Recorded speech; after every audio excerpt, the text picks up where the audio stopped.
Tear it up, tear it up. Piss into a fucking cup. Can't believe it's Donald Trump. Homeboy say, what the fuck? Hey yo, what the fuck is up? It's High Five Dad. Thanks for coming out. Thanks for listening to episode 13. This means a lot to us that we've made it to episode 13. It means a lot to us that you are even still listening.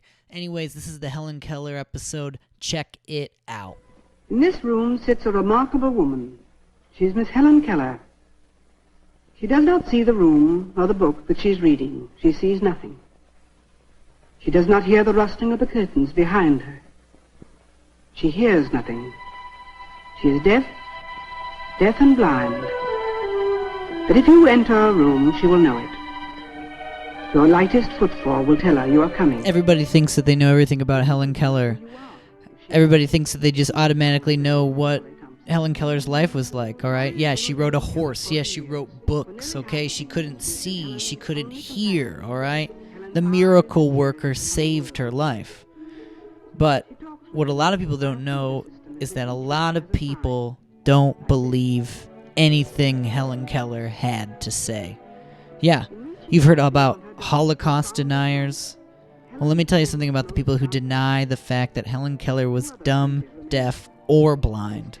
Much how I believe that Stevie Wonder can see, and that he is actually a liar. These people truly believe that Helen Keller could see, could hear, and that not only was she super smart, she was literally the Chris Angel of her day. Alright, what she was trying to do was perform magic that people in that day and age couldn't even fucking understand. She was like a Dadaist actor. She was like Andy Kaufman, okay? This woman was so smart. She was in on the joke the whole time, alright? And the miracle worker, nobody really knows what the hell was up with that lady. I talked to Bill Stevenson, a man who is related to people who lived with the Kellers at one point in their life, and he doesn't believe any of it. That Helen Keller shit is bullshit, alright? She could see. She was great with cards. She could throw knives across the room like fucking 3 feet across the room. And with further research, we realized that Bill Stevenson's thoughts have gone even further, and that some magicians have actually literally taken from Helen Keller as an influence.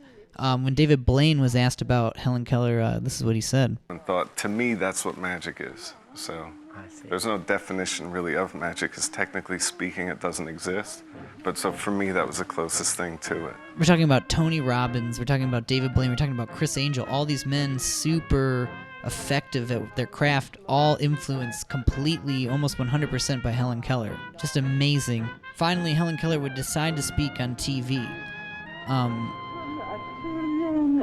understand wonderfully. But out of this sorrowful experience, I understand more fully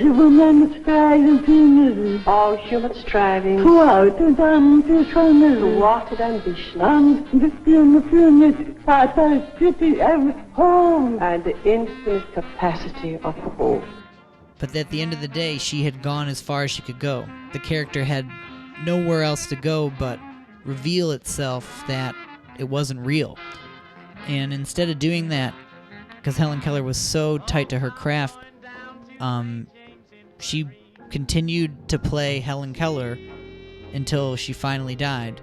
And on June 1st, 1968, Helen Keller would die at 87 years old at her home.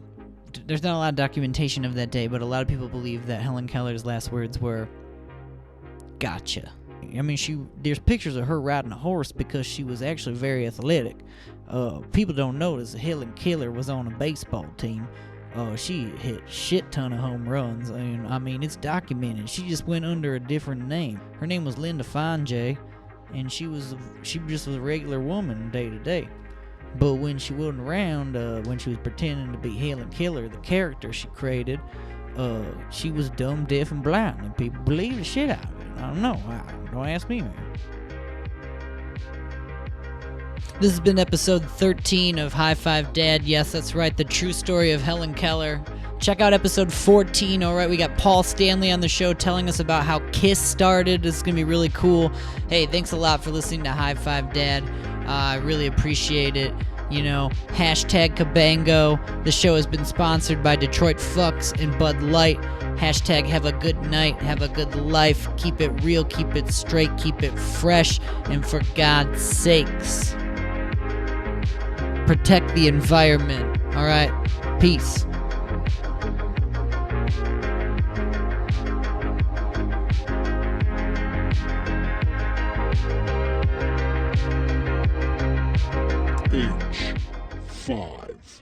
H5D